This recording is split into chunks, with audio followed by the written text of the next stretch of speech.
दर्शकों नमस्कार। Unity news में आप सभी का स्वागत है। खास मुलाकात इस कार्यक्रम में आज के हमारे मेहमान हैं युग दृष्टा युग पुरुष सुधांशु महाराज साहब, जो कि आज हमारे साथ जुड़ चुके हैं। आइए चलिए उनसे चलते हैं और जानना चाहेंगे उनके पास से कि आखिरकार अध्यात्म है क्या और लोग किस तरह उनका रुझान बढ़ा है, लोगों में जो एक अलग जो बातें जो चल रही है उनका जीवन अच्छे से हो इसलिए क्या होना चाहिए, इन तमाम बातें करते हैं। इससे हमारे साथ जुड़ चुके सुधांशु महाराज साहब जी। महाराज साहब, सबसे पहले आपका यूनिटी न्यूज़ चैनल में हार्दिक स्वागत। मैं सभी यूनिटी न्यूज़ के सभी दर्शकों को बहुत बहुत शुभकामनाएं अर्पित करता हूं। बहुत ही अच्छे से आप लोग एक नए चैनल के साथ नए समाचार, नई क्रांति, नया तरीका और नए संदेश के साथ आप इन्हें देख रहे हैं, तो मेरी बहुत सारी शुभकामनाएं।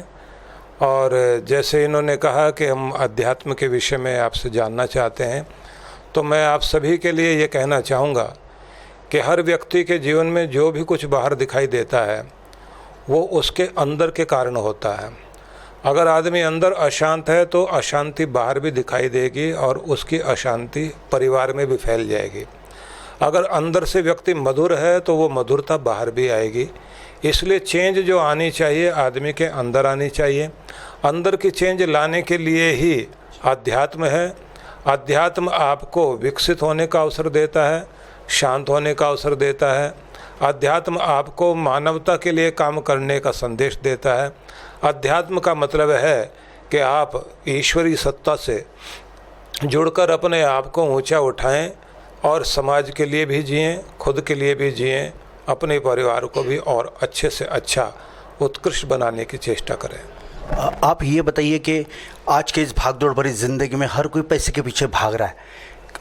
गुरुजी, क्या सही मायने में पूंजी ये जीवन की, इस सुंदर से जीवन की आखिरी पूंजी पैसा ही है?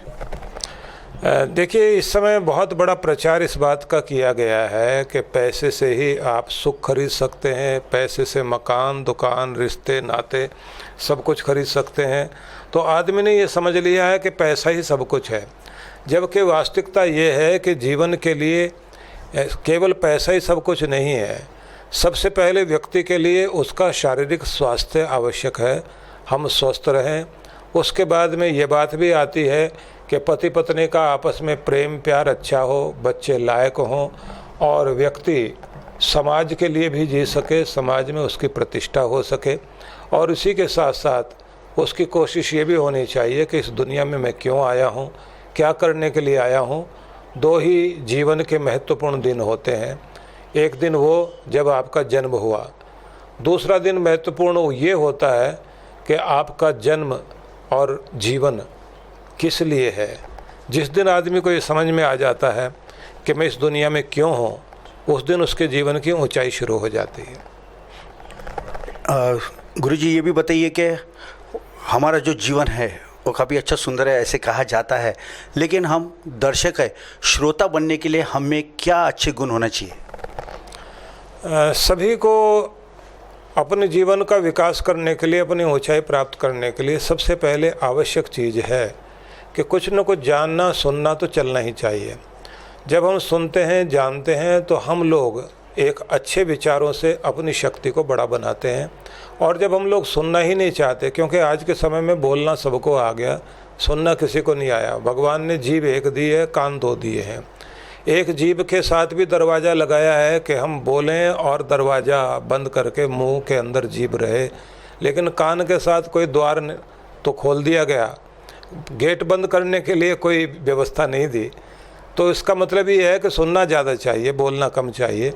ज़्यादा बोलने से हमारे जीवन में अशांति आती है। तो जब हम अच्छे श्रोता बनते हैं तो ज्ञान के द्वार खुलते हैं और ज्ञान ही आदमी को ऊंचा उठाता है। जानकारी चाहिए आदमी को, ऊंचे विचार चाहिए, इसी से आदमी का जीवन भी ऊंचा होता है।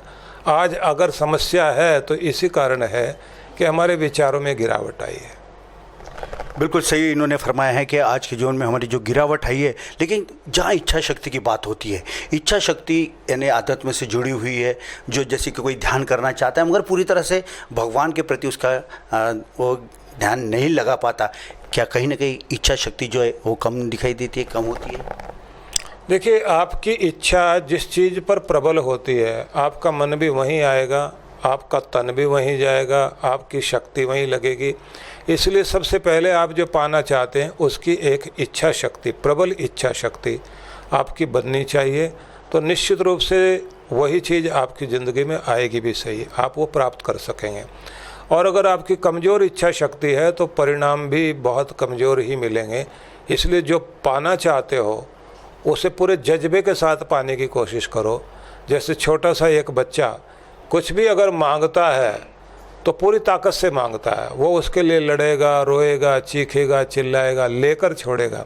ऐसे ही आप अपने जीवन में जब प्रबल इच्छा शक्ति रखते हैं कि जो पाना चाहते हैं उसके लिए आप कुछ भी करने को तैयार हो जाएं, तो ये ध्यान रख लेना कि ब्रह्मांड को, ईश्वर को और समस्त देवी देवताओं को वो आपको देना ही होगा जो आप चाहते हैं। सवाल तो कई और भी है, लेकिन एक सवाल मेरे मन में ये भी है कि आज के इस भागदौड़ भरी ज़िंदगी में लोग पैसा भी कमा रहे, सब कामकाज कर रहे, आध्यात्म की तरफ भी बढ़ रहे, लेकिन प्यार जो है, आज प्यार कहीं ना कहीं बहुत दूर जाते हुए दिखाई देता है। इस प्यार को फिर से कैसे वापस ला सकते हैं? देखिए, सभी मनुष्य के रिश्तों में अगर जोड़ने की कोई कड़ी हो सकती है तो प्रेम है। और आदमी की शुरुआत बचपन से ही, जब से जन्म लेता है और वो बड़ा होता जाता है, उसको माँ से प्यार मिला होता है, पिता से प्यार मिला होता है। उसी प्यार को इंसान आगे पत्नी में, दोस्तों में, सारी दुनिया में, सब रिश्तों में ढूंढता है। बिना प्यार के तो उसकी ज़िंदगी अधूरी ज़िंदगी हो जाती है। रिश्तों में प्यार चाहिए, लेकिन प्यार तब पनपता है जब हम एक दूसरे के लिए सेक्रीफाइस करते हैं, कुर्बानी देते हैं, त्याग करते हैं। स्वार्थ ही एक ऐसी कैंची है जो प्यार को काट देती है। भाई भाई जब स्वार्थी हो जाते हैं तो भाइयों का प्यार ख़त्म हो जाता है, दोस्तों का प्यार ख़त्म हो जाता है जब स्वार्थी हो जाते हैं।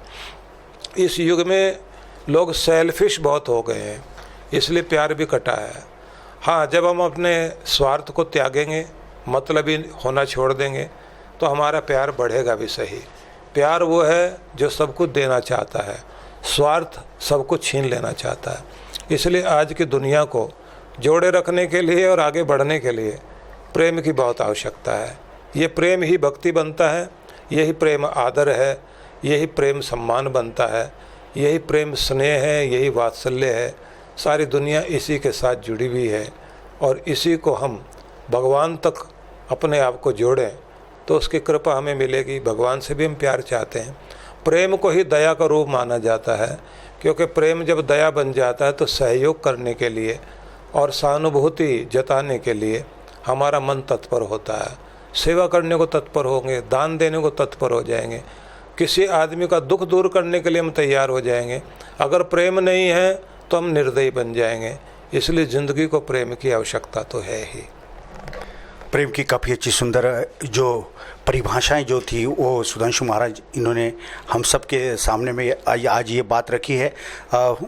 गुरुजी, जाते जाते मेरा आखिरी का सवाल ये है कि इस समय में तमाम यूनिटी न्यूज़ के हमारे प्यारे दर्शक और कई आपके भक्तजन लोग आप ये प्रोग्राम बड़े गौर से आपको देख भी रहे और सुन भी रहे, ऐसे समय में हमारा तमाम भक्तों के लिए और हमारे ये यूनिटी चैनल के उन दर्शकों के लिए क्या मार्गदर्शन करना चाहोगे? सभी के लिए मैं कहना चाहता हूँ कि हर दिन इस तरह बिताओ कि रात को चैन की नींद सो सको, और हर रात को इस तरह बिताओ कि जागें तो चेहरे पर ताजगी हो। जवानी को इस तरह बिताएं कि बुढ़ापे में पछताना ना पड़े, और बुढ़ापे को इस तरह बिताएं कि हम आखिरी तक किसी के आगे हाथ ना फैला सकें। शरीर चलता रहे, चलते फिरते, हंसते मुस्कराते इस दुनिया से विदाई ले लें, लेकिन मजबूर विवश होकर ज़िंदगी ना गुजारें।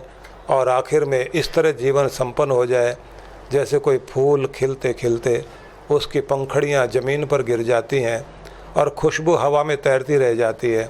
हम रहें ना रहें, लेकिन हमारे कर्मों की खुशबू इस दुनिया में रह जाए, यही संदेश देना चाहता हूँ। कर्मों की खुशबू हर संसार में होना चाहिए ऐसा, और प्यार बढ़ना चाहिए, ऐसे सुधांशु महाराज साहब ने कहा है। और जैसे कि कहते हैं ना कि ज्योत से ज्योत लगाते चलो, प्रेम की गंगा बढ़ाते चलो। तो दर्शकों, खास मुलाकात इस कार्यक्रम में आज के हमारे ये मेहमान थे सुधांशु महाराज साहब। अगली बार फिर और ऐसे एक पर्सनैलिटी के साथ हम आपसे रूबरू करवाएंगे। तब तक दीजिए कैमरा पर्सन रोशन के साथ संजय मेरे को इजाज़त, और आप देखते रहिए आपका पसंदीदा news channel unity news Nagpur. नमस्कार।